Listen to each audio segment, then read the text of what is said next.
Hi friends, എല്ലാവർക്കും dreams കിച്ചൻ്റെ new വീഡിയോയിലേക്ക് സ്വാഗതം. ഇന്ന് നമ്മൾ തയ്യാറാക്കാൻ പോകുന്നത് തലശ്ശേരി ദം ബിരിയാണിയാണ്. അതിനു മുന്നേ എൻ്റെ യൂട്യൂബ് ചാനൽ ഇതുവരെ സബ്സ്ക്രൈബ് ചെയ്തിട്ടില്ലെങ്കിൽ സബ്സ്ക്രൈബ് ചെയ്യുക. സബ്സ്ക്രൈബ് ചെയ്തതിന് ശേഷം സബ്സ്ക്രൈബ് ബട്ടന് തൊട്ടടുത്ത് കാണുന്ന ബെല്ലൈക്കൺ കൂടി അമർത്തുക. നമുക്കിനി ഈസിയായി എങ്ങനെ തലശ്ശേരി ബിരിയാണി തയ്യാറാക്കാമെന്ന് നോക്കാം. അതിനായി ഞാനിവിടെ 2 കിലോ ബിരിയാണി അരിയാണ് എടുത്തിരിക്കുന്നത്. ജീരകശാല റൈസ് ഉപയോഗിക്കുന്നതാണ് ഏറ്റവും നല്ലത്. എൻ്റെ കയ്യിൽ നേരത്തെ വാങ്ങിയ അരി കുറച്ച് ബാലൻസ് ഉണ്ടായിരുന്നതുകൊണ്ട് ഞാൻ അതാണിപ്പോൾ എടുത്തിരിക്കുന്നത്. 2 കിലോ ബിരിയാണി അരി വെച്ച് 16 പേർക്കോളം പാചകം ചെയ്യാവുന്നതാണ്. അരി നല്ലതുപോലെ കഴുകി വെച്ചതിന് ശേഷം അതിനാവശ്യമായ 1 കിലോ സവാള, ഇഞ്ചി, വെളുത്തുള്ളി, നല്ല എരിവുള്ള പച്ചമുളക് എന്നിവ തയ്യാറാക്കിയെടുക്കാം. സവാള സ്ലൈസ് ചെയ്തതും ഇഞ്ചി, വെളുത്തുള്ളി, പച്ചമുളക് എന്നിവ ചോപ്പറിലിട്ട് ചോപ്പ് ചെയ്തതുമാണ് ഇരിക്കുന്നത്. സവാള സ്ലൈസ് ചെയ്തത് ഒരേ തിക്നെസ്സിൽ അരിഞ്ഞെടുക്കാൻ ശ്രദ്ധിക്കുക. നമ്മളിവിടെ 2 കിലോ ചിക്കനാണ് എടുത്തിരിക്കുന്നത്. കഴിവതും ഇതേ വലിപ്പത്തിലെടുക്കാൻ ശ്രമിക്കുക. ഇതിനാവശ്യമായ ഇൻഗ്രീഡിയൻസ് നമുക്ക് ചേർക്കാം.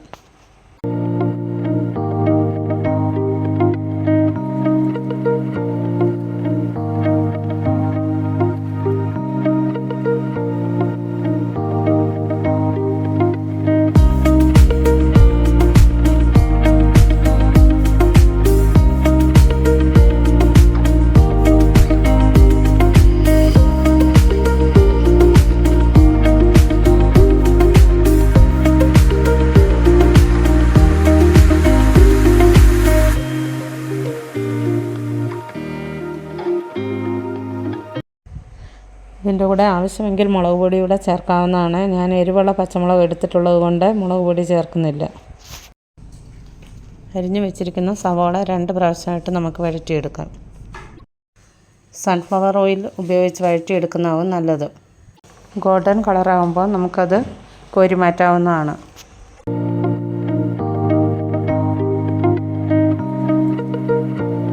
നല്ലതുപോലെ ക്രിസ്പിയായ സവാള കൈകൊണ്ടൊന്ന് പ്രസ് ചെയ്യുന്നത് നല്ലതാണ്.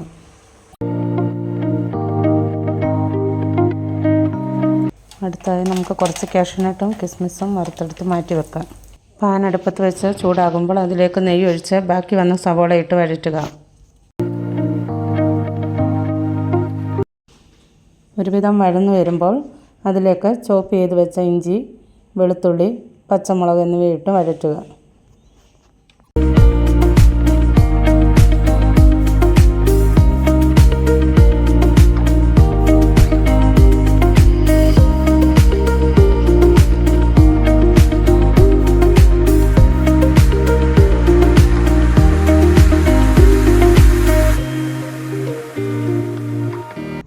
ഉള്ളി ഒരുവിധം വഴന്നു വരുമ്പോൾ തയ്യാറാക്കി വെച്ചിരിക്കുന്ന ചിക്കൻ അതിലേക്കിടാം. നമ്മൾ മൂപ്പിച്ച് വെച്ച സവോളയിൽ നിന്ന് ശകലം പൊടിയെടുത്ത് ചിക്കൻ്റെ മുകളിൽ വിതറുക. അതിനുശേഷം ഒരു സ്വല്പം വെള്ളം ഒഴിച്ച് വേവാനായി അടച്ചു വെക്കുക. ഉപ്പ് കുറവാണെങ്കിൽ ആവശ്യത്തിന് ഒന്നുകൂടി ചേർക്കാവുന്നതാണ്. നമുക്കിനി ബിരിയാണി അരി വേവിച്ചെടുക്കാം. കറുവപ്പട്ട, 2 ഏലക്ക, 1 തക്കോലം, ജാതിപത്രി അല്പം, ബേ ലീഫ്, ഈ സ്പൈസസ് എല്ലാം ഒന്നിച്ച് കുക്ക് ചെയ്യാൻ ആവശ്യമായ വെള്ളം വെച്ച് അതിലേക്ക് ഇട്ട് തിളയ്ക്കുമ്പോൾ അരി ഇടുക. 1 ഗ്ലാസ് അരിക്ക് 2 ഗ്ലാസ് വെള്ളം എന്ന കണക്കിലാണ് എടുക്കേണ്ടത്. വെള്ളം തിളച്ച് വരുമ്പോൾ അതിലേക്ക് അരി ഇടാം. അരിയിട്ട് തിളച്ച് വരുമ്പോൾ ആ വെള്ളത്തിൻ്റെ കണക്ക് ഉപ്പ് ചേർക്കാവുന്നതാണ്. നെയ്ച്ചോറിന് പറ്റിച്ചെടുക്കുന്ന രീതിയിൽ പറ്റിച്ചെടുക്കാം നമുക്ക്. അരി വെന്ത് പാകമായിട്ടുണ്ട്. ഇനി നമുക്ക് ഇതെല്ലാം ഒന്നിച്ച് മിക്സ് ചെയ്യാവുന്നതാണ്. ചോറ് മിക്സ് ചെയ്യാൻ വെക്കുന്ന പാത്രത്തിൽ ഏറ്റവും അടിയിൽ നെയ്യ് ഒഴിച്ചിട്ട് അതിലേക്ക് 3-4 തക്കാളിക്ക് അരിഞ്ഞിടുന്നത് നല്ലതാണ്.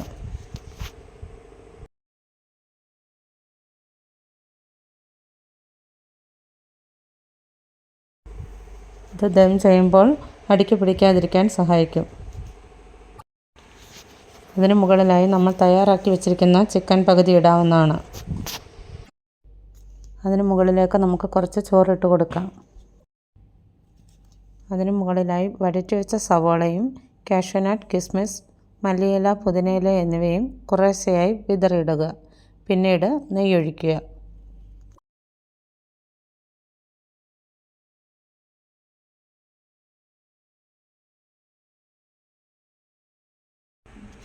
ഇങ്ങനെ ചോറ് തീരുന്നത് വരെ നമുക്ക് മിക്സ് ചെയ്തെടുക്കാം. ഞാനിപ്പോൾ 2 പാത്രത്തിലായിട്ട് മിക്സ് ചെയ്തെടുത്തിട്ടുണ്ട്.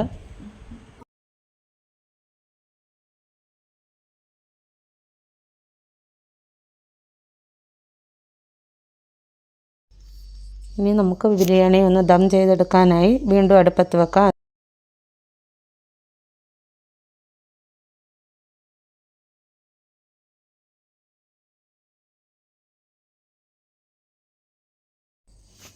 നമുക്കിനി ബിരിയാണി ഒന്ന് ദമ്മിൽ വെക്കാം. അത് മൂടി ഒന്ന് പ്രസ്സായിരിക്കാൻ വേണ്ടി ക്ലിപ്പിട്ട് വെക്കാം.